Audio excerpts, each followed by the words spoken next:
યસ્ય યતોન્વયાદિ તરત ચાર્થેષ્વભિન્યસ્વરાટ તેને બ્રહ્મહૃદાયાદિ કવયે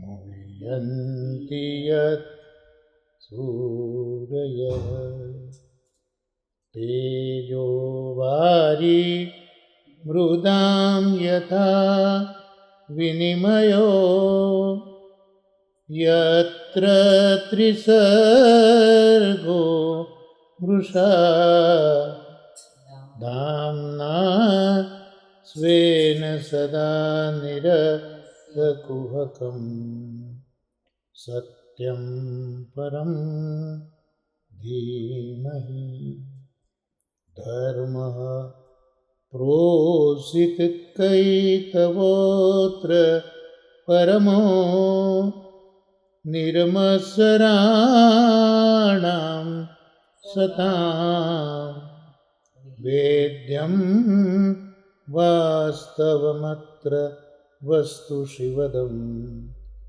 તાપત્રયોન્મૂલનમ શ્રીમદ્ ભાગવતે મહામુનિકૃતે કિં વા પરૈરીશ્વરઃ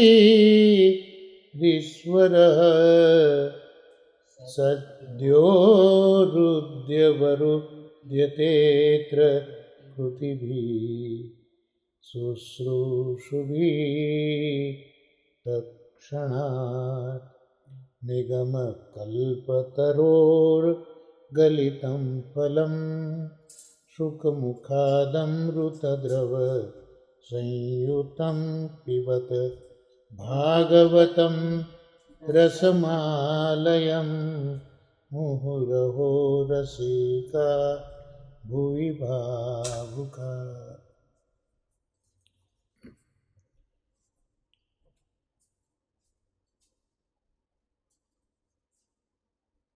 શ્રી ભાગવત પિયુષ સમુદ્ર મથન ક્ષમ એવા આચાર્યવર્ય આપણા સર્વસ્વ શ્રી વલ્ભાચાર્યજીના અનુગ્રહથી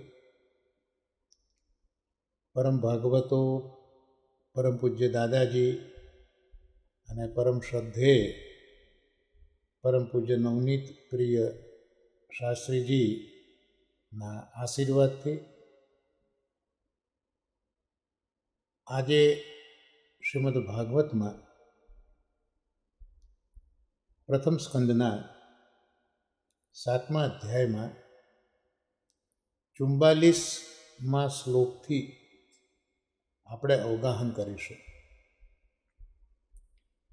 ગયા સત્સંગને જ્યારે વિરામ આપ્યો ત્યારે આપણે એ પ્રસંગને જોયો હતો કે અર્જુન એ અશ્વત્થામાને દોરડેથી બાંધીને, જેમ એક પશુને દોરડેથી બાંધીએ એ રીતે બાંધીને દ્રૌપદીની પાસે લાવે છે. આ વખતે દ્રૌપદીજી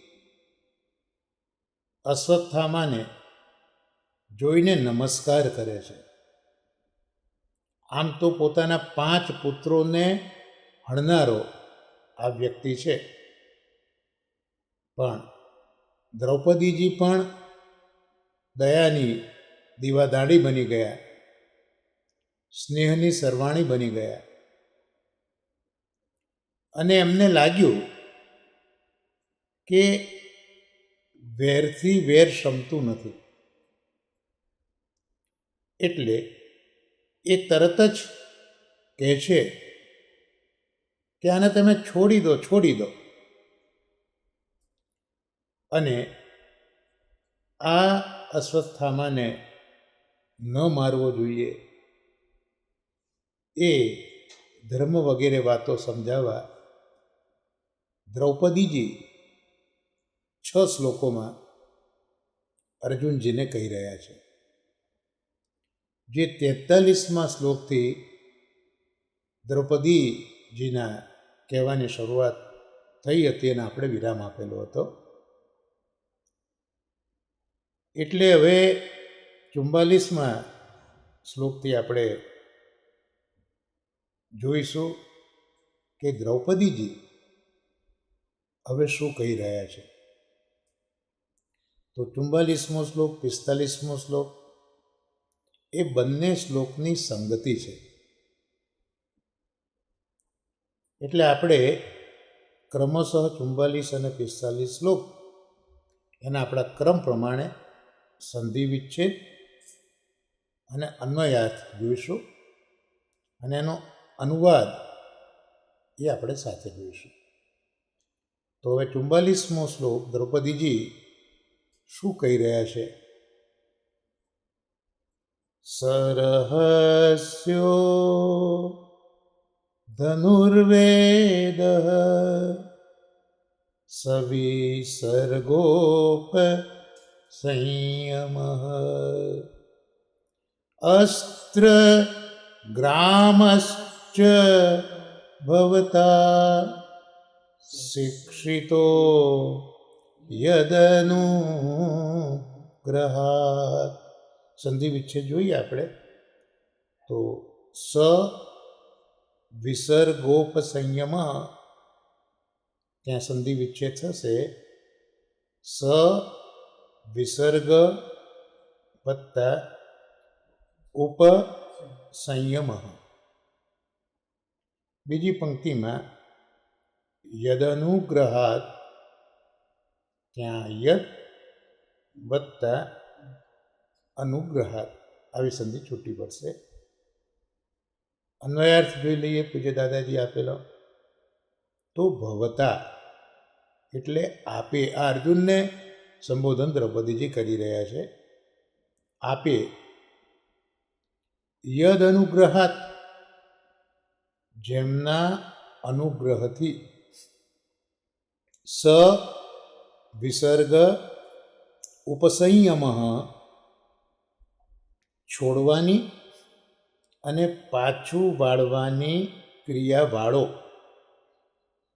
અસ્ત્ર ગ્રામ એટલે અસ્ત્રનો સમૂહ, ચ એટલે અને, સરહસ્ય રહસ્ય સાથે, ધનુર્વેદ ધનુર્વેદ, શિક્ષિત શીખેલા છો.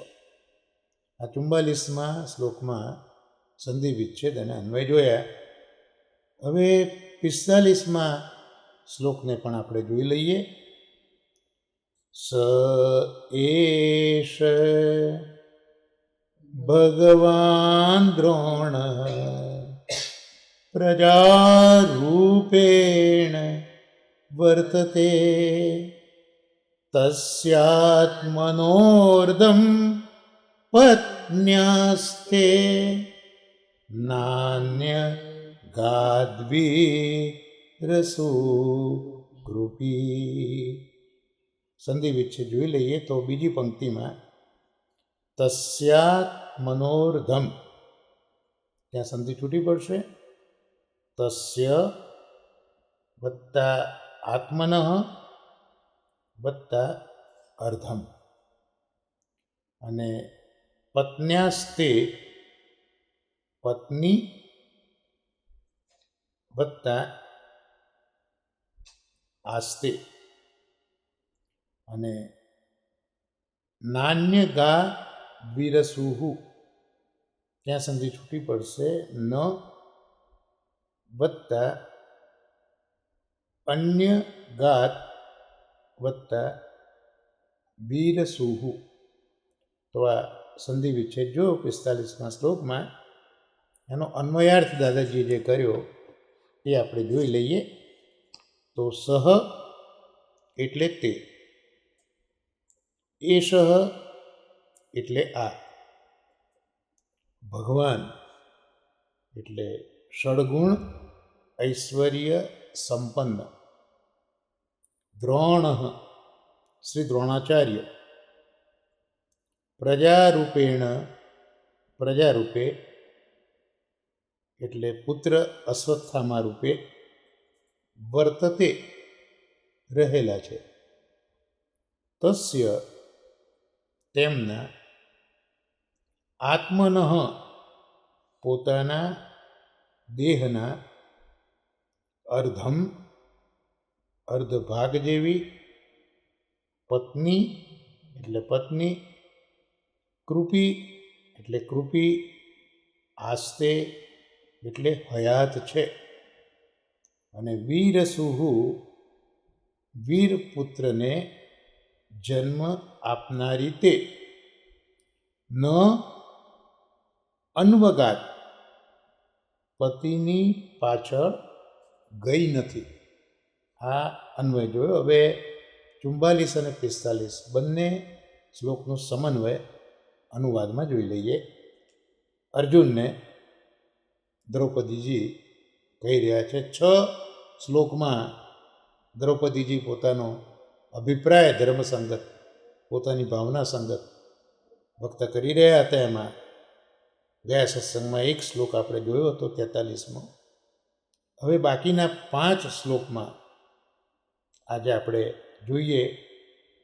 5 પૈકીના બીજા 2 શ્લોકો 44-45 એમાં કહે છે અર્જુનને કે જેમના અનુગ્રહથી તમે છોડવાની તેમજ પાછું વાળવાની ક્રિયા સાથેનો અસ્ત્ર સમૂહ શીખ્યા, તેમજ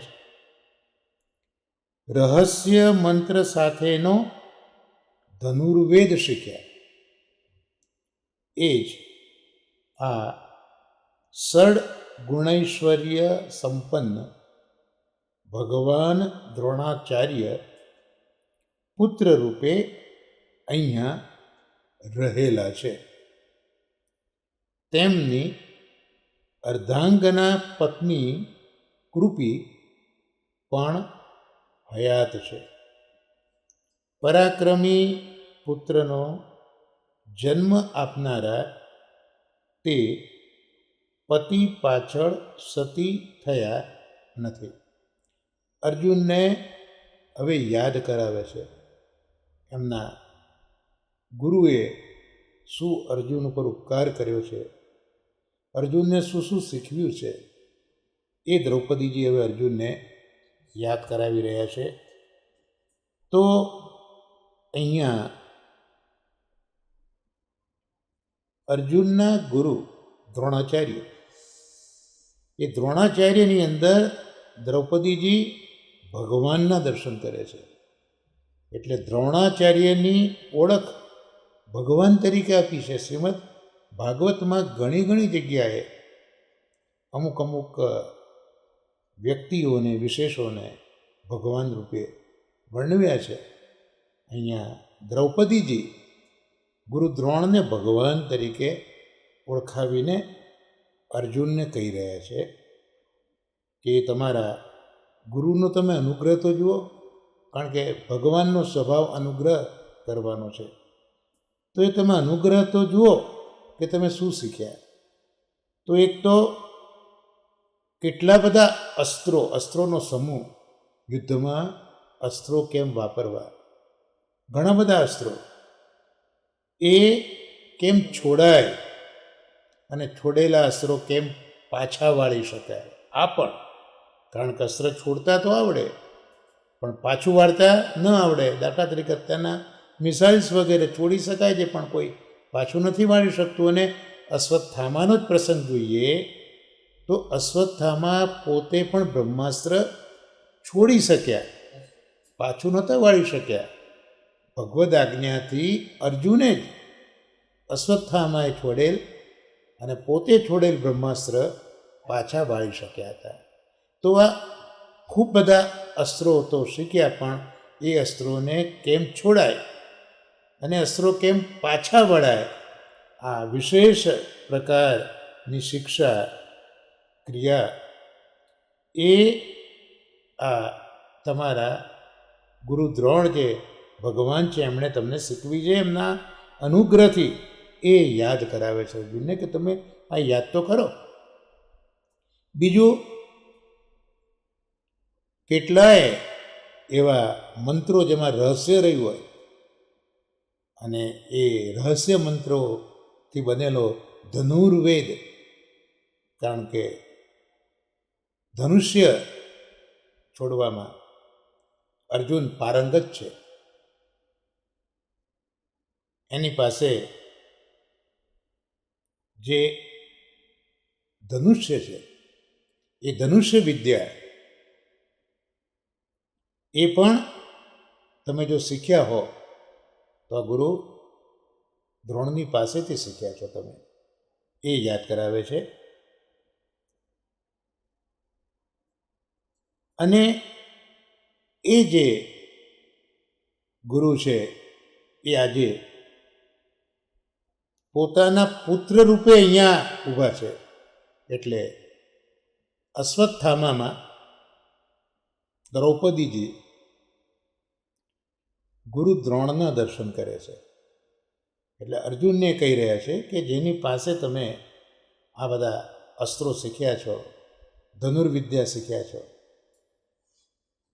તો એ તમે જેની પાસે શીખ્યા એ જ ગુરુ દ્રોણાચાર્ય અત્યારના પુત્ર રૂપે અહીંયા ઊભા છે, એમ દ્રૌપદી કહે છે. અને વધારે આગળ વાત એ કરે છે કે એમના પત્ની, એમના અર્ધાંગના કૃપી, આમ તો એ સમય એવો હતો કે પતિ મરે તો પાછળ બધા સ્ત્રીઓ સતી થતી હતી. તો અહીંયા એમના પત્નીએ, દ્રોણાચાર્યના પત્ની એ સતી થયા નથી. એટલે એ છે કે એમના પત્ની કૃપી એ હજી હયાત છે, એ સતી થયા નથી. અને એ કૃપીજી કેવા છે તો પરાક્રમી પુત્રનો જન્મ આપ્યો છે. અશ્વત્થામા પણ પરાક્રમી હતા, તો એવા પુત્રને જન્મ આપ્યો છે. હજી સતી થયા નથી, એટલે હજી એ અહીંયા હયાત છે. ટૂંકમાં અશ્વત્થામાને છોડી મૂકવા માટેની આ બધી રજૂઆતો છે. ત્યાં તત્વસુધામાં દાદાજી વિશેષ પ્રકાશ પાડ્યો છે કે કદાચ કોઈ માને કે ધર્મમાં લોકનીતિનો વિરોધ આવે તો નીતિની ઉપેક્ષા ન થાય. બહુ સમજવા જેવું વાક્ય છે કે ધર્મનું આચરણ તો કરવું છે, પણ એ ધર્મનું આચરણ કરતાં કરતાં લોકનીતિ એવી આવે તો ધર્મને જ મુખ્ય ગણીને લોકનીતિ, લોકરીતિ એને આપણે ટાળી ન શકાય, એની ઉપેક્ષા ન થાય. એટલે ધર્મનું આચરણ કરતી વખતે લોકનીતિને પણ યાદ રાખવી જોઈએ, લોકનીતિને પણ ન્યાય આપવો જોઈએ. એટલે અહીંયા કહેવા શું માગે છે કે ધર્મની દૃષ્ટિએ અશ્વત્થામા અવધ્ય હશે, કારણ કે અશ્વત્થામાને માર્યો નથી. કેમ નથી માર્યો? તો પેલા ધર્મના આગળ પ્રકાર જોયા હતા ને, કૃષ્ણને કહ્યું હતું ને કે ભાઈ જે મત્ત હોય, પ્રમત્ત હોય, મૂઢ હોય, રથમાંથી ઉતરી ગયેલો હોય, રથ ના હોય, સ્ત્રી હોય, શરણાગત હોય, તો આ બધાનો વધ થાય નહીં. એટલે આ જે ધર્મ છે એ ધર્મ પ્રમાણે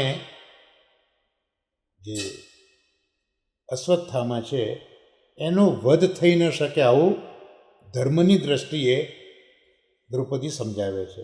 પણ સાથે સાથે નીતિ પણ બતાવી કે કુટિલ લોકો જે હોય એ કુટિલોમાં સરળતાની વપરાશ નીતિ હોતી નથી. એટલે કુટિલો જે હોય એ કુટિલો સરસ બની શકતા હોતા, સરળ બની શકતા હોતા નથી. તો આ રીતે જ્યારે અશ્વત્થામા કુટિલ પણ છે ભલે ધર્મની દ્રષ્ટિએ એનો વધ નથી થઈ શકતો, પણ એનામાં સરળતા નથી, તો એ ન્યાયે એનો વધ થવો ઉચિત છે એવું જો કોઈ વિચારે તો દ્રૌપદીજી કહે છે કે એવું પણ સમજવું અસ્થાને છે. ભલે નીતિશાસ્ત્ર મૂકી દીધું કે ભાઈ કુટિલો હોય એ કુટિલનો તો વધ ઉચિત જ છે, ભલે અવધ્ય હોય, પણ આ કુટિલ નીતિ એવું કહે છે કે એનો વધ ઉચિત છે. તો દ્રૌપદીજી કહે છે કે એને પણ મારી દ્રષ્ટિએ કોઈ સ્થાન નથી, આ નીતિ પણ અસ્થાને છે. કેમ? એનું કારણ કહ્યું કે જે બ્રાહ્મણ છે એ બ્રાહ્મણ હંમેશા ગુરુ છે. આવી વાત દ્રૌપદીજી કહે છે કે સામાન્ય રીતે બ્રાહ્મણ એ વર્ણ માત્રનો ગુરુ છે. વર્ણ માત્રનો ગુરુ કોઈ હોય, કારણ કે ઠાકોરજી જે 4 વર્ણ બનાવી એમાં મુખમાંથી, ઠાકોરજીના મુખમાંથી બ્રાહ્મણો થયા છે. એટલે મુખ એ જ મુખ્યતા બતાવે છે. ક્ષત્રિયો બાહુમાંથી થયા, અવરુમાંથી વૈશ્ય થયા અને ચરણમાંથી શૂદ્ર થયા. તો મુખમાંથી જન્મેલા બ્રાહ્મણો એ મુખ્ય છે, એ આપણે અહીંયા જોવા મળે છે. એટલે મુખ્યતા બ્રાહ્મણની હોવાથી બ્રાહ્મણો એ દરેક વર્ણના ગુરુ છે. એક પ્રસંગ થોડોક નાનો યાદ આવી ગયો કે અમે એક લગ્નમાં ગયા હતા, ત્યાં લગ્ન કરાવનાર બ્રાહ્મણ આવ્યા. એટલે ત્યાં આજના યુવાનો થોડી ટીખળ કરે ને, એટલે કોકે કીધું કે ભાઈ અત્યારના તો બ્રાહ્મણો બધું ઘણું ઘણું કરે છે એમ કરીને વાત શરૂઆત કરી. ત્યારે જે ગોર મહારાજ આવ્યા તેમણે બહુ સુંદર વાત કરી કે અમે, એટલે પેલાનું કહેવું હતું કે બધી વર્ણ જે કરે અત્યારના બ્રાહ્મણો કરી રહ્યા છે. ત્યારે પેલા બહુ સુંદર માર્મિક જવાબ આપેલો કે ભાઈ અમે ભલે બધું કરી શકતા હોઈએ, પણ આ જે કામ બ્રાહ્મણનું છે એ તો બ્રાહ્મણ જ કરી શકશે, તમે લોકો એ કામ નહીં કરી શકો. ભલે અમે બ્રાહ્મણ બાકીની 3 વર્ણના કામ કરતા હોઈશું તમારા પ્રમાણે, પણ આ જે કામ છે એ તમારામાંથી કોઈ નહીં કરી શકે, એ અમે જ કરીશું. આ વસ્તુ મેં સાંભળી ત્યારે અત્યારના મને આ પ્રસંગ યાદ આવ્યો કે બ્રાહ્મણ એ વર્ણ માત્રનો ગુરુ છે. અને દ્રૌપદી કહે છે કે આપણું જે વેર છે એ તો દેહ સાથે વેર છે, ધર્મ સાથે તો વેર નથી. આપણે ધર્મની દ્રષ્ટિએ જોઈએ, નીતિની દ્રષ્ટિએ જોઈએ તો પણ આ તો બ્રાહ્મણ છે અને બ્રાહ્મણ એ તો ગુરુ છે. તો આપણે એના દેહ સાથે વાંધો છે, પણ આપણે ધર્મ સાથે તો કોઈ જાતનું વેર નથી. અને ધર્મ એ તો પ્રત્યેકનો ગુરુ છે. ધર્મ એ પ્રત્યેક માટે પૂજ્ય છે. અને અહીંયા અશ્વત્થામા વિશિષ્ટ કોટીના ગુરુ છે, કારણ કે ગુરુ પુત્ર છે માટે એ વિશિષ્ટ ગુરુનો પુત્ર હોય એને ગુરુ તરીકે સન્માન આપવું જ કહેવાય, આપવું જોઈએ. આ આપણી એક પરંપરા છે, આપણો ધર્મ છે, વેદે શીખવેલો. એટલે અશ્વત્થામાને પણ અહીંયા દ્રૌપદીજી વિશિષ્ટ કોટીના ગુરુ તરીકે ઓળખાવે છે. અને એ અશ્વત્થામાના પિતાજી દ્રોણાચાર્ય, એની પાસેથી આપ ધનુર્વેદ રહસ્ય જ્ઞાન સાથે શીખ્યા છે, મેળવ્યો છે. હવે કઈ રીતે અહીંયા દ્રોણાચાર્ય ઉપયોગી છે, એમનો અનુગ્રહ કઈ રીતે? તો બધા શીખે તો ઘણા, બુદ્ધિમાન હોય એને જ્ઞાન તો મળે, પરંતુ એ જ્ઞાન ફળે કઈ રીતે? બુદ્ધિમાન વ્યક્તિ હોય, આવડતવાળી વ્યક્તિ હોય, એ જ્ઞાન અર્જિત તો કરે, પણ એ જ્ઞાન ફલિત ક્યારે થાય? જ્યારે ગુરુનો અનુગ્રહ હોય ત્યારે જ. એટલે જ આપણે મંગલાચરણમાં મહાપ્રભુજી ગુસાઈજી ગોપીનાથ ચરણોને આપણે યાદ કરીએ છીએ. એટલે ભલે જ આપણી પાસે જ્ઞાન હોય, કર્મ હોય, બધું જ હોય, ભક્તિ પણ હોય, પરંતુ એ કર્મ જ્ઞાન ભક્તિ ફલિત ત્યારે જ થાય જ્યારે ગુરુનો અનુગ્રહ થાય ત્યારે. જો કૃષ્ણ જેવા કૃષ્ણ પણ સંદીપની ઋષિના આશ્રમમાં વિદ્યા શીખવા ગયા છે. નહીં તો જે બધી જ વિદ્યાઓ જેના આશરે છે એને શીખવાની કંઈ જરૂર ખરી.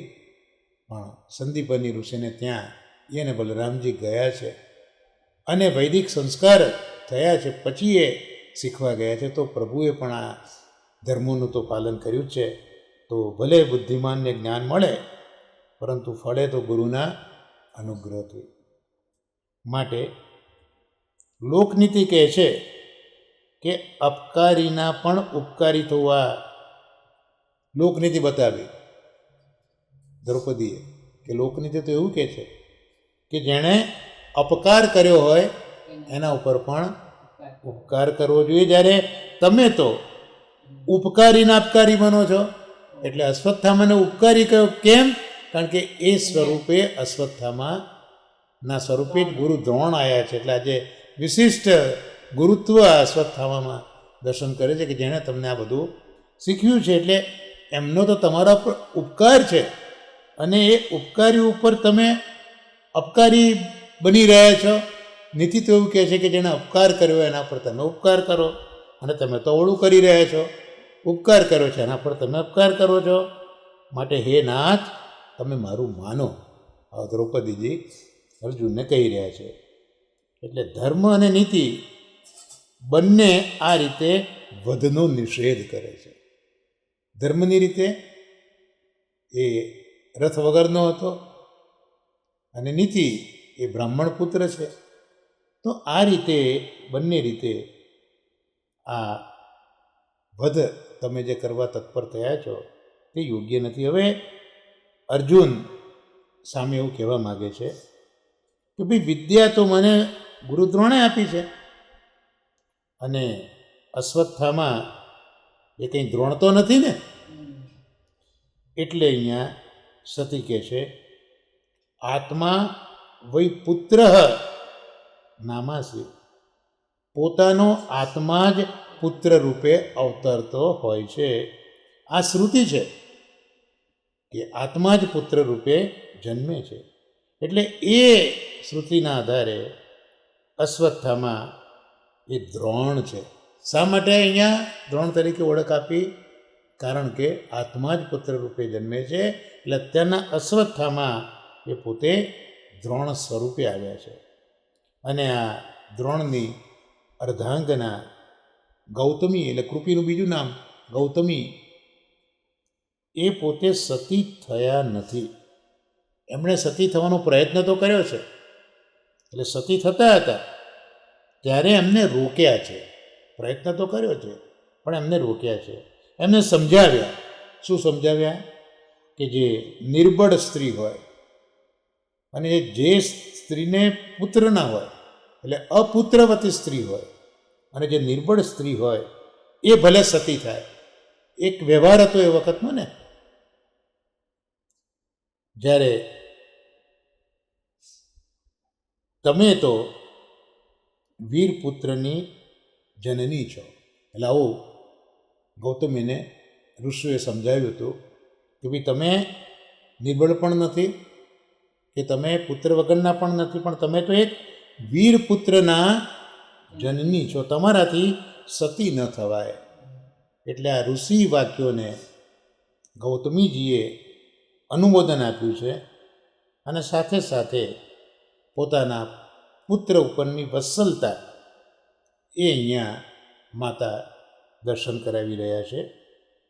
ધર્મ, નીતિ અને દયા પણ આપને રોકે છે. એટલે અર્જુનને આ છેલ્લું કહી દીધું કે ધર્મ લો, નીતિ લો કે દયા લો, તો એ પણ ત્રણ રીતે તમને આ વધ કરવા માટે રોકી રહ્યા છે.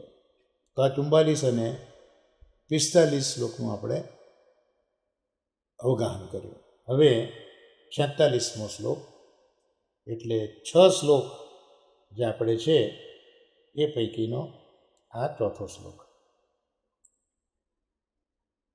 તદ્ધર્મજ્ઞ મહાભાગ ભવદ્ભિ ગૌરવમ કુલમ વૃજિનમ નાર્હતિ પ્રાપ્તુમ પૂજ્યમ વંદ્યમભિક્ષણશ. સંધિ વિચ્છેદ જોઈએ તો પહેલો જ શબ્દ પ્રથમ પંક્તિમાં તત ધર્મજ્ઞ, તો ત્યાં તત વત્તા ધર્મજ્ઞ. અને બીજો શબ્દ ભવદ્ભિ ગૌરવમ, એટલે ભવદ્ભિ વત્તા ગૌરવમ. બીજી પંક્તિમાં નાર્હતિ ન વત્તા અર્હતિ. અને વંદ્યમભિક્ષણશ, એમાં વંદ્યમ વત્તા અભિ વત્તા ઈક્ષ્ણશ. આટલી સંધિ વિચ્છેદ થયા. અન્વયાર્થ દાદાજી આપેલો તે જોઈએ તો તત એટલે તો ધર્મજ્ઞ, ધર્મને જાણનારા મહાભાગ, હે મહાભાગ, ભવદ્ભિ આપનાથી, અભિઈક્ષ્ણશ વારંવાર, વંદ્યમ વંદનીય, પૂજ્યમ પૂજનીય, ગૌરવમ ગુરુના, કુલમ કુલને, વૃજિનમ કષ્ટને દુઃખને, પ્રાપ્તુમ પ્રાપ્ત કરાવવું, ન હરતી યોગ્ય નથી. એનો અનુવાદ દાદાજીએ જે કર્યો તે જોઈએ તો ધર્મને જાણનાર હે મહાભાગ્યશાળી, વારંવાર વંદનીય પૂજનીય એવા ગુરુના કુળને આપને હાથે દુઃખમાં મૂકવું યોગ્ય નથી. જો દ્રૌપદીજી પણ અર્જુનને અહીંયા યાદ કરાઈ રહ્યા છે કે તમે તો ધર્મવીત છો, ધર્મને તમે જાણો છો. બીજું, તમે મહાભાગ્યશાળી છો. મહાભાગ્યશાળી કેમ છો? એક તો પાંડવોના કુળમાં તમારો જન્મ થયો છે અને તમારા માતા પણ કેટલા ભક્ત છે, પૃથા એના તમે પુત્ર છો. અને કૃષ્ણ જેવા કૃષ્ણ તમારા સારથી છે. તમારો સંબંધ આ મહાન વ્યક્તિઓ સાથેનો છે, એટલે તમે મહાભાગ્યશાળી પણ છો. એટલે તમારા હાથે ગુરુના કુળને દુઃખમાં મૂકવું યોગ્ય નથી. અને ગુરુ કેવા છે? તો જે વારંવાર વંદનીય છે અને પૂજનીય છે. અનેક વાર વંદન કરીએ તો ઓછા પડે, અનેક વાર પૂજીએ તો પણ ઓછા પડે એવા મહાન ગુરુ છે ને એમના કુળને તમારા હાથે દુઃખમાં મૂકવું? દ્રૌપદી કહે છે કે ના ના, આ વસ્તુ મને યોગ્ય લાગતી નથી. ત્યાં દાદાજી તત્વસુધામાં કહે છે કે અર્જુન કહે છે કે દ્રોણ માટે તો કહ્યું તે બધું બરોબર, પણ દ્રોણ પુત્રને શું લેવા? ત્યારે દ્રૌપદી ઉત્તર આપે છે કે ધર્મ તમે જે આચરો, નીતિ જે તમે અપનાવો અને દયા જે કરો, એ ત્રણેય વસ્તુ કપટ વિનાના જોઈએ. તમે આચરેલા ધર્મમાં, તમે આચરેલી નીતિમાં, તમે કરો છો દયામાં કપટ હોવું ના જોઈએ. એટલે ભાગવતના બીજા શ્લોકમાં આપણે જોયું હતું ને કે કપટ વગરનો ધર્મ, નિષ્કપટ ધર્મ. તો આ વસ્તુ તમારે યાદ રાખવી જોઈએ. એટલે આ વસ્તુ સમજાવવા માટે આ શ્લોકથી નિષ્કપટ ભાવનું નિરૂપણ દ્રૌપદીજી કરવા માગે છે. અહીંયા દ્રૌપદીજી એ કહેવા માગે છે કે તમે એમ કહેવા માગો છો કે દ્રોણપુત્રનું શું? હવે દ્રોણ પરત્વે તમારી ભક્તિ છે એ બરોબર છે, એટલે દ્રોણ પરત્વે ભક્તિ રાખવી અને એના કુલ પરત્વે નહીં રાખવી, આ તો ધર્મનું એક જાતનું કાપટ્ય કહેવાય. તમે દ્રોણ પરત્વે ભક્તિ રાખી, તમે ધર્મ કર્યો, પણ એના કુલ પરત્વે તમે આ રીતે ભક્તિ નથી દાખવતા, તો આ તમારા ધર્મનું કાપટ્ય કહેવાય. આ આપના ગુરુનું કુલ છે, તેને દુઃખ મુક્ત કરો. શ્રી કૃષ્ણે પણ, હમણાં આપણે સંદીપની ઋષિની વાત કરી, તો શ્રી કૃષ્ણે પણ ગુરુના મૃત પુત્રને સજીવ કરીને પાછો લાવી આપ્યો હતો ને. સંદીપની ઋષિનો પુત્ર મરી ગયો હતો અને જ્યારે દીક્ષા માગી ત્યારે એમના પત્નીએ પોતાના મૃત પુત્રને માગેલો અને કૃષ્ણજીને લઈ આવ્યા છે. તો શ્રી કૃષ્ણે ગુરુના મૃત પુત્રને સજીવ કરીને પાછો લાવી આપ્યો અને ગુરુકુલનું ગૌરવ આ રીતે સંભાળ્યું. તો કમથી કમ આપ સજીવ ન કરો એને, કારણ કે કૃષ્ણ તો મરેલાને જીવતો કરીને લાયા હતા. તો તમે કમસે કમ સજીવ ન કરો, પણ સજીવને આપ નિર્જીવ તો ન જ કરો. આ તો સજીવ છે, એને તમે ભલે તમારામાં તાકાત ના હોય કે તમે કોઈને સજીવ ન કરી શકો, પણ આ સજીવ છે અને નિર્જીવ તો ન કરો. એ જ આપણી નિષ્કપટ ગુરુ પૂજા છે, એમ દ્રૌપદીજી કહે છે. અને હવે 47મો શ્લોક, એટલે 6 શ્લોક જે દ્રૌપદીજી બોલ્યા છે, એમાં 5મો શ્લોક આપણે જોઈશું. ક્રમ 47. મારોદિદસ્ય જનની ગૌતમી પતિદેવતા યથાહમ મૃતવત્સાર્તા રોદિમ્યશ્રુ મુખી મુહુ. સંધિ વિશે જોઈ લઈએ આપણે. પ્રથમ પંક્તિમાં રોદિદસ્ય એટલે રોદિત વત્તા અસ્ય. બીજી પંક્તિમાં યથાહમ, યથા વત્તા અહમ. મૃત વત્સાર્તા, મૃત વત્સા વત્તા આર્તા. અને રોદિમ્યશ્રુમુખી, રોદિમી વત્તા અશ્રુમુખી.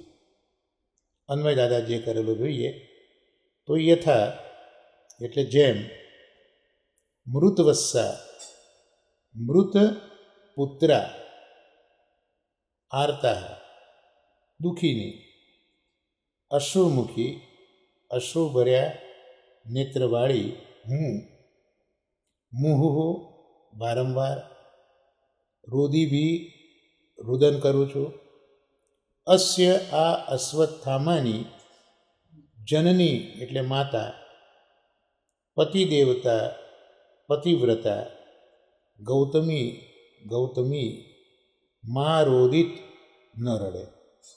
અનુવાદ કર્યો.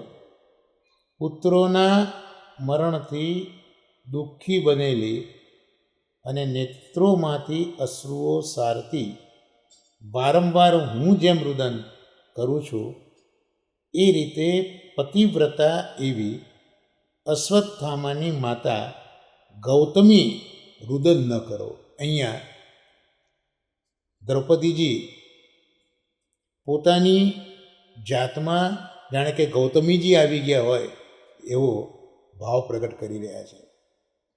તો પોતાના 5 પુત્રોના મૃત્યુથી જેમ દ્રૌપદીજી દુઃખી બન્યા છે અને નેત્રોમાંથી અશ્રુઓ સારતા સારતા વારંવાર રુદન કરી રહ્યા છે, તો એ જે મારી પરિસ્થિતિ છે એવી પરિસ્થિતિ અશ્વત્થામાની માતા ગૌતમી એમની ન થાય એવું તમે કરો.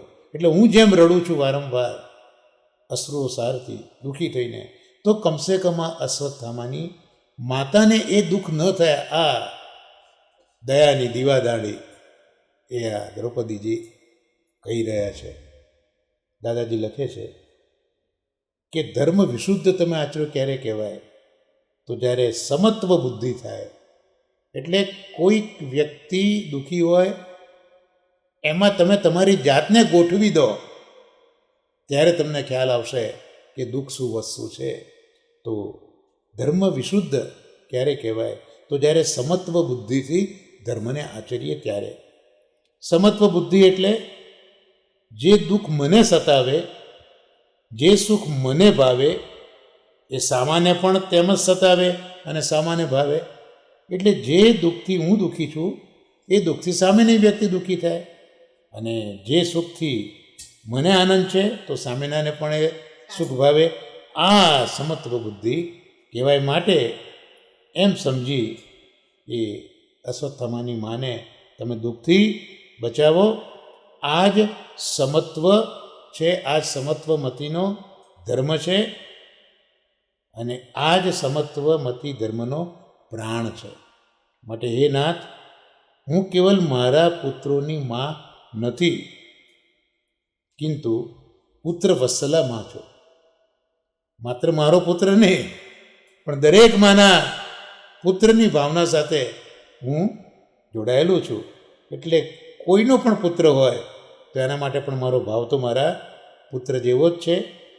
એટલે હું કેવલ મારા પુત્રની માં નથી, પરંતુ પુત્ર વત્સલામાં છું. એટલે જે માને પુત્રો છે એ બધાની હું માં છું. એટલે કહું છું કે કોઈ માં પુત્ર વિહોણી બની અને દુઃખી ન થાય. મારો પાલવડો હું તમારા પગ આગળ ધરીને વિનવું છું કે વધ ન કરો, તમે વધ ન કરો. શાંતિ કેરો વિજય ન વસે, વેરને વાળવામાં મૌને જેવું સુખ મનુજને તો નથી ગાજવામાં. શાંતિમાં જે સહજ વીરતી તે નથી કોપવામાં, રોવામાં જે વસી વિમળતા તે ન રોવડાવવામાં. આમ અહીંયા દાદાજીએ કંઈક મૂક્યું છે પોતાનું. અને પછી હવે 48મો શ્લોક, એટલે દ્રૌપદીએ જે 6 શ્લોકો કહ્યા છે અશ્વત્થામાને સેવ કરવા માટે, એ જે ધર્મની વાતો બધી કરી છે. કારણ કે છેલ્લે તો પોતાની જાતને ગૌતમીની અંદર ગોઠવી દીધી કે મને દુઃખ થયું, ગૌતમીને ન થવું જોઈએ. અને હવે 48મા શ્લોકમાં દ્રૌપદીજી કહી રહ્યા છે, યૈ કોપિતમ બ્રહ્મકુલમ રાજન્યૈ રાકૃતાત્મભિઃ તત્કુલમ પ્રદહત્યાશુ સાનુબંધમ શુચાર્પિતમ. સંધિ વિચ્છેદ જોઈએ તો પ્રથમ પંક્તિમાં રાજન્યૈ રાકૃતાત્મભિઃ, રાજન્યૈ વત્તા અકૃત આત્મભિઃ.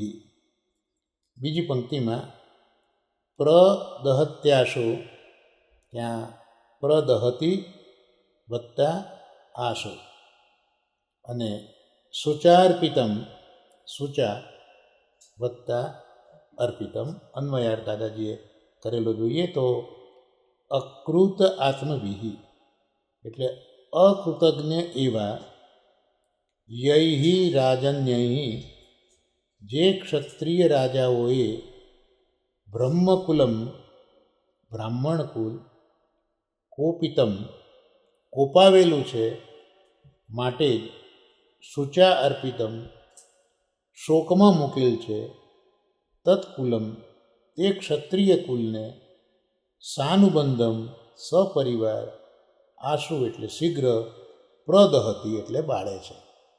અનુવાદ જોઈએ દાદાજી શું કરે છે.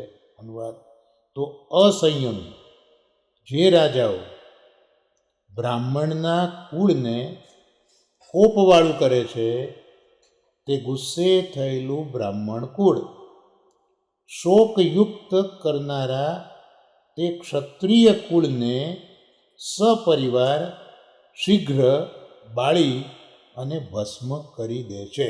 બહુ જબરદસ્ત દાદાજીએ વાત કરી કે આપણે જે શ્રાપની વાત કરીએ છીએ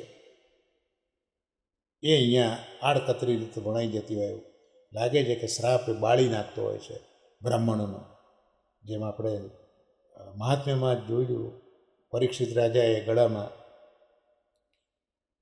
પેલા ઋષિના ગળામાં મરેલો સાપ નાખ્યો અને એના પુત્રે જે શ્રાપ આપ્યો હતો એ બાળી નાખ્યો શ્રાપ હતો. પણ પેલા ઋષિ મહાન હતા, રાજાનો વધ આવો ન થાય એમ સમજાવ્યું હતું.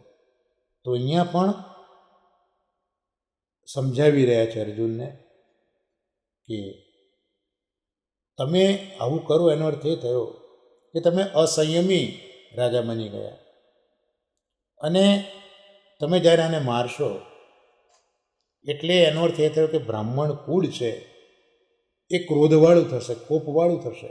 તમે અસંયમી રાજા બનીને શું કરશો? પેલા બ્રાહ્મણ કુળને કોપવાળું બનાવી દેશો. એટલે હવે એ જે બ્રાહ્મણ કુળ કોપવાળું થયું, ગુસ્સે થયું, એ શું કરશે? એ ક્ષત્રિય કુળને શીઘ્ર બાળીને ભસ્મ કરશે. કયું ક્ષત્રિય કુળ? કે જેણે બ્રાહ્મણ કુળને શોકયુક્ત કર્યું છે. તો તમે અત્યારના અસંયમી રાજા બનીને પેલા બ્રાહ્મણ કુળને શોકયુક્ત કરશો તો એ પેલું કુપિત બ્રાહ્મણ કુળ છે એ તમારા કુળને સપરિવાર તરત જ બાળીને ભસ્મ કરી દેશે. એ બ્રાહ્મણમાં જે બ્રાહ્મણત્વનો અગ્નિ છે એ તમારા સમગ્ર કુળને સપરિવાર બાળીને ભસ્મ કરી દેશે. આ દ્રૌપદીજીએ છેલ્લી બહુ મોટી વાત કરી દીધી. ધીરે ધીરે સમજાવતા એક્સ્ટ્રીમ વાત કરી દીધી. તત્વસુધામાં દાદાજી કહે છે કે ધર્મનું ગૂઢ રહસ્ય એ કઈ રીતે સમજાય? આપણે તો સક્ષમ છીએ નહીં ધર્મનું ગૂઢ રહસ્ય સમજાવવા, પણ કોણ સમજાવે? તો મહત પુરુષો હોય એના વચનથી જ ધર્મનું ગૂઢ રહસ્ય સમજાય. કારણ કે મહત પુરુષોનો સંબંધ જ એ ઠાકોરજી સાથે છે. એટલે જે ધર્મ ઠાકોરજીએ પ્રગટ કર્યો છે એમાં શું ગૂઢ વસ્તુ છે એનું રહસ્ય આ ઠાકોરજીના સંબંધવાળા મહાપુરુષો જ આપણને સમજાવી શકે. તો આ પ્રકારે આ શ્લોકથી મહત પુરુષનું વાક્ય ટાંક્યું. કયું વાક્ય ટાંક્યું? કે ક્ષત્રિયો બળના નશામાં બ્રહ્મકુલને શોક દશામાં લાવી મૂકશે તો તેમના કુલ પરિવારની અસામાન્ય દુર્દશા થશે. આવું એ મહત્પુરુષોનું વાક્ય છે કે જે કોઈ ક્ષત્રિય બળના નશામાં બ્રહ્મકુળને શોક દશામાં લાવી મૂકશે તો એમનો કુલ પણ અસામાન્ય દુર્દશા ભોગવશે. આટલું પણ વિચારીને હે પ્રિયતમ, દ્રૌપદી કહે છે આટલું તો વિચારો પ્રિયતમ તમે, અને હવે પાછા વળો. આટલું તો વિચારો. આ મહત્ત્વની દ્રષ્ટિએ દ્રૌપદી રજૂ કરી સજલ નયને સકરુણ હૃદય હવે બોલવાનું અહીંયા વિરામ પામે છે. એટલે એક શ્લોકમાં ધર્મની વાત કરી, એક શ્લોકની અંદર મહાપુરુષો શું કહે છે તે કહ્યું. તો આ જે કંઈ છે રજૂઆત અશ્વત્થામાને પ્રોટેક્ટ કરવાની, બચાવવાની, આ 6 શ્લોકોમાં દ્રૌપદીજીએ અર્જુનને આગળ રજૂ કરી છે. હવે આગળ શું થશે તે તો આપણે આગલા સત્સંગમાં જોઈ શકીશું.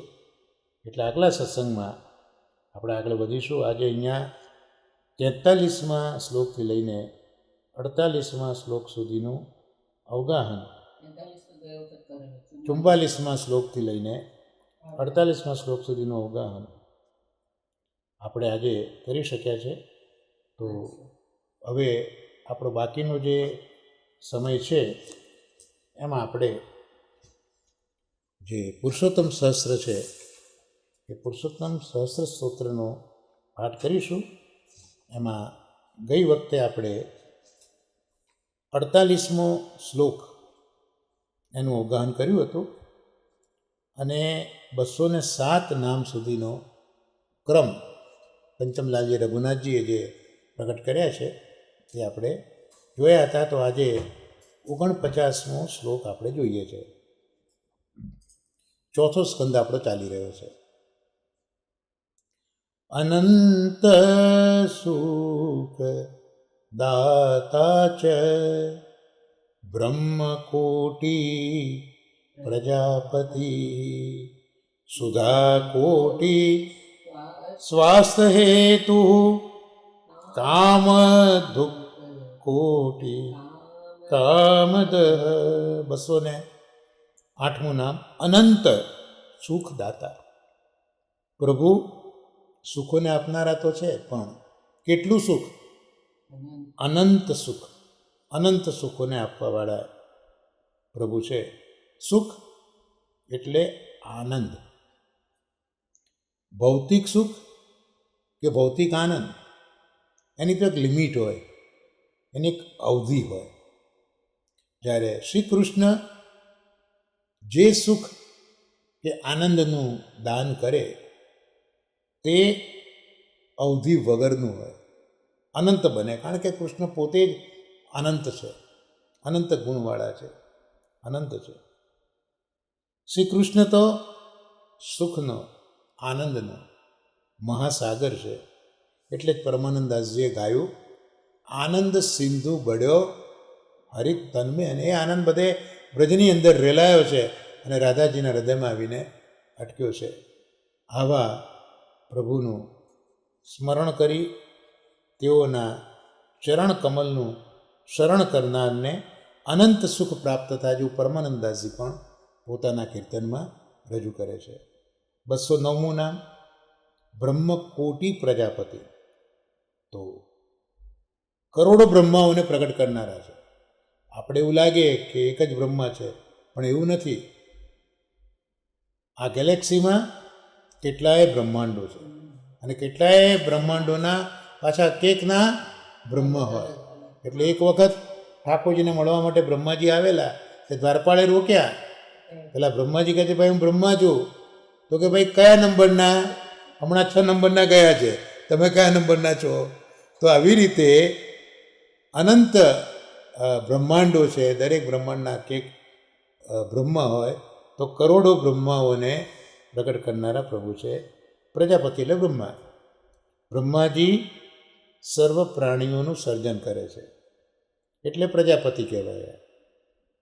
અને બ્રહ્માંડ તો અનેક છે, અનંત છે. આજે પણ નવા નવા ગેલેક્સીની શોધ થતી જ જાય છે. આજે પણ વિજ્ઞાન તમે જુઓ. આથી બ્રહ્માંડ પ્રગટ કરનારા બ્રહ્મા પણ અનેક છે. પ્રભુ તો અનંત બ્રહ્માજીને પ્રગટ કરનારા પ્રજાપતિ છે. એટલે પ્રજાપતિના પણ પ્રજાપતિ છે.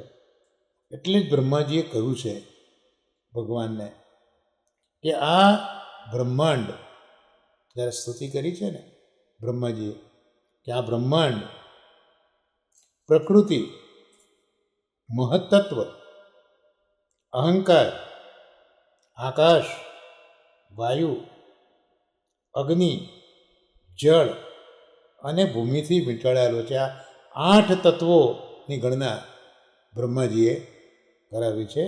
પ્રકૃતિ, મહત્તત્વ, અહંકાર અને આકાશ, વાયુ, અગ્નિ, જળ અને ભૂમિ. તો એનાથી આ બ્રહ્માંડ વીંટળાયેલું છે. તો આવા બ્રહ્માંડમાં હું તો ખાલી 7 મેથની કાયાવાળો છું. તો આટલા બ્રહ્માંડમાં મારી સ્થિતિ શું, મારી પોઝિશન શું? ખાલી 7 મેથની કાયાવાળો હું છું. હું ક્યાં આમાં આવવાનો? પ્રભુના રૂવાડાઓના છિદ્રરૂપ ગોખમાં અનેક બ્રહ્માંડો રૂપ પરમાણુઓ ભમ્યા જ કરે છે. તો આવા પ્રભુનો મહિમા અગાધ છે. બ્રહ્માજી કહે છે કે જગદગુરુ તો શ્રી કૃષ્ણ છે, એમને હું નમસ્કાર કરું છું. બ્રહ્માજી અહીંયા ઠાકોરજીને જે સ્તુતિ કરી છે. કારણ કે નારદજીએ પૂછ્યું છે, નારદજી બ્રહ્માના પુત્ર છે ને, ખોળામાંથી પ્રગટ થયા છે, કે તમે આટલા મહાન છો, પૃથ્વીનું સર્જન કરો છો, છતાં તમે કોનું ધ્યાન કરો છો? તમે કેમ આવું બધું કરો છો? ત્યારે બ્રહ્માજીએ નારદને આ બધું કહ્યું છે કે મારી તો હાલત ખાલી 7 મેથની વ્યક્તિ જેટલી છે આટલા મોટા બ્રહ્માંડમાં. એટલે જગતગુરુ તો કૃષ્ણ જ છે. હું એમને નમસ્કાર કરું છું. એ વાસુદેવ શ્રી કૃષ્ણની માયાથી મને લોકો જગતગુરુ કહે છે, પણ આ રીત ખોટી છે. હું જગતગુરુ નથી. તો આ બ્રહ્મકોટી પ્રજાપતિ પછી 210મું નામ સુધા કોટી સ્વાસ્થ્ય હેતુ. તો અનંત અમૃતના જેવી સ્વસ્થતા શાંતિ પ્રાપ્ત થવાના હેતુરૂપ. એટલે તમારે જો અમૃત જેવી સ્વસ્થતા જોઈતી હોય, શાંતિ થતી જોતી હોય, તો એ આપનાર તો માત્ર ઠાકોરજી છે. એનો જો કોઈ હેતુ હોય તો એ માત્ર ઠાકોરજી છે. એટલે જીવને સ્વસ્થતાની ઝંખના છે, જીવને શાંતિની ઝંખના છે. આ સ્વસ્થતા અમૃત જેવી હોવી જોઈએ. શ્રી કૃષ્ણ આ પ્રકારની સ્વસ્થતા શાંતિ એનું પ્રદાન કરે છે. અમૃત એટલા માટે કે આમ જોવા જઈએ તો સ્વસ્થતા રહે પાછી જતી બી રહે. જ્યારે અમૃત તો મરતાને પણ જીવાડે, એટલે એ સ્વસ્થતા પછી કોઈ દિવસ નાશ પામનારી નથી. એટલે શ્રી કૃષ્ણ તો આ પ્રકારની સ્વસ્થતા અને શાંતિ પ્રદાન કરે છે. સુધા એટલે અમૃત, આ સામાન્ય અર્થ છે. આવી સુધાનું પાન કરવાથી શાંતિ મળે, કાળ અને મૃત્યુથી નિર્ભય બનાય. આ પ્રકારની શાંતિ અને નિર્ભયતા કરતાં પણ અનંત ગણી સ્વસ્થતા, શાંતિ અને નિર્ભયતા શ્રી કૃષ્ણ આપે છે. લોકમાં મળતું અમૃત સુધા એ પુણ્ય આધારિત હોય, પુણ્ય ક્ષીણ થાય એટલે શાંતિ અને નિર્ભયતા એની લિમિટ અવધિ આવી જાય, અંત આવી જાય. એટલે આમ આ ભૌતિક રીતે જે અમૃત છે તો ક્ષણિક છે, થોડા સમય માટે છે. ત્યારે ભગવાનનું સેવન કરનાર ભક્તો ઉપર ભગવદ્ કૃપા હોય છે. એથી એ શાંતિ અને નિર્ભયતા અવધિ વગરની હોય છે. હજારો પ્રલય પછી પણ તે અક્ષુણ્ણ રહે છે. ભક્તોને સદાય શાંતિ જ રહે છે. મૃત્યુ એ શાપરૂપ છે. માનવી એનાથી ડરે છે, એનાથી બચવા એ જુદા જુદા લોકમાં દોડે છે, પણ તેને નિર્ભય સ્થાન મળતું નથી.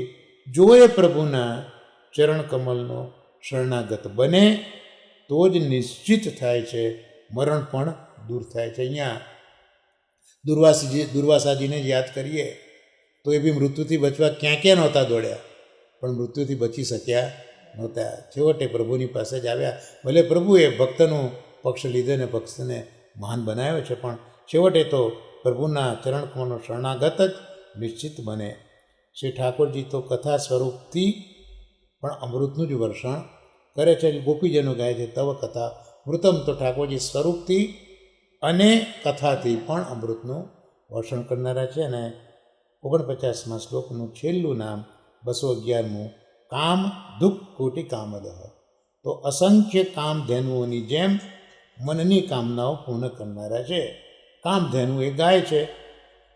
એ ગાય કામધેનુ એટલા માટે કે ઈચ્છિત પદાર્થોને આપે છે. મુનિઓની સર્વ ઈચ્છા પૂર્ણ કરે છે. એટલે અસલના વખતમાં ઋષિયુગમાં દરેક ઋષિ પાસે કે કામધેનુ ગાય રહેતી, અને ગાય એમની ડે ટુ ડે જે જરૂરિયાતો હતી તે પૂરી પાડતી હતી. એટલે આ મુનિઓની સર્વ ઈચ્છા પૂરી કરતી આ પ્રકારની અસંખ્ય કામધેનુ ગાયો હોય તેમ સર્વના મનની વાંછનાઓ પુરુષોત્તમ પૂર્ણ કરે છે. એક કામધેનુ નહીં પણ અસંખ્ય કામધેનુ જેટલું સામર્થ્ય ઠાકોરજીમાં છે. કલ્પવૃક્ષ પણ કામધેનુ જ જેવું કાર્ય કરે છે. પણ ગાય, ધેનુ શબ્દ અહીંયા એટલા માટે મૂક્યો મહાપ્રભુજીએ કે ધેનુ એ વાત્સલ્યનો મહિમા બતાવે છે.